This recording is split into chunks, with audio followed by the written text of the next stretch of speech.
The game's coming along really well. Funny enough that you asked that. Right in the middle of E3, our team's back in Irvine crunching right now to make sure that we have something very compelling to show for BlizzCon. BlizzCon is going to be the first time that we have a hands-on for the public, so we want to make sure we have something great to show.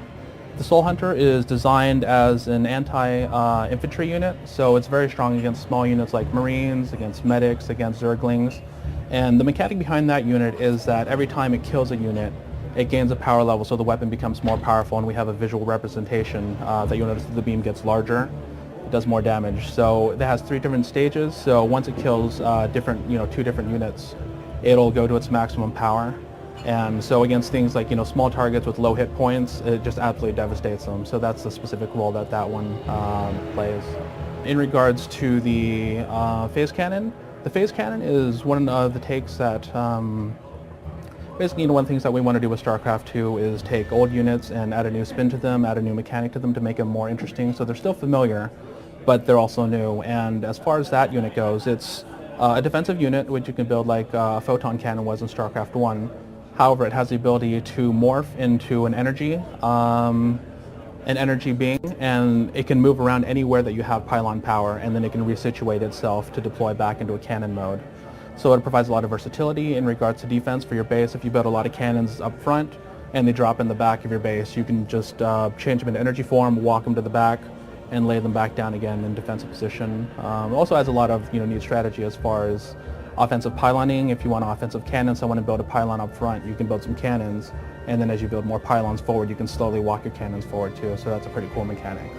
The Tempest is a new flying unit that we have. It's similar in the line of the carrier. If you notice that a lot of the Protoss units are traditionally gold in color.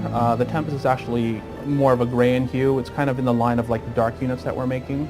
If you notice, the Stalker is kind of like a dark Dragoon. This is the Tempest is more like a dark carrier. It's similar in the sense to a carrier that it has small fighters that come out of them. They're called shurikens as opposed to interceptors. But the special thing about the Tempest is that it has a very strong, basically anti-ground shield. So, for instance, if you notice in the footage that we have there, when it's flying into siege the Terran base, you'll see missile turrets firing at it. And as the missiles hit it, it has a special ground shield that takes very little damage against ground units. However, it has a strong vulnerability against air units that it has no shields whatsoever against air units. In playing the game for the past year, it's been awesome. I mean, one of the things that we've always been trying to do is to keep the feel of the original StarCraft, but bring it to a new level. Once again, adding new mechanics and giving old units new abilities. Like for instance, as an example, in playing the Protoss, the first unit that you'll build is a Zealot, which comes out of the gateway, and that feels very familiar to you. So as a StarCraft player, it's very easy to grow into the game. But then the next building that you build is a Twilight Council, and that opens up 3 new units right away that you get your choice. Do you want to build the Soul Hunter? Do you want to build the Immortal, or do you want to build the Stalker? And each of them play very different roles. In regards to the storyline, I mean, the only things that we've disclosed at this point is that it's going to pick up right after Brood War left off from StarCraft I. No new details other than, just the fact that you're going to see a lot of familiar characters that you've seen from the past. You're going to see Jim Raynor, you're going to see Sarah Kerrigan, you're going to see Zeratul, and those are all going to come into play in the storyline. What it's like to be working on the StarCraft II team, it's phenomenal.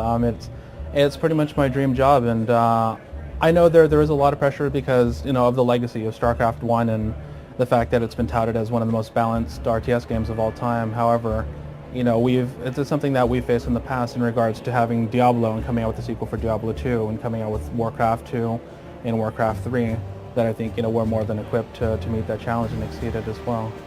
Pretty much with every Blizzard game, the release date is when it's ready. We're a very iterative company. We want to make sure that we're living up to the experience of what we believe StarCraft II to be, what we believe our fans want from StarCraft II, and we want to make sure that we have a fun game, a balanced game, and as Blizzard always works, it'll be ready when it's ready.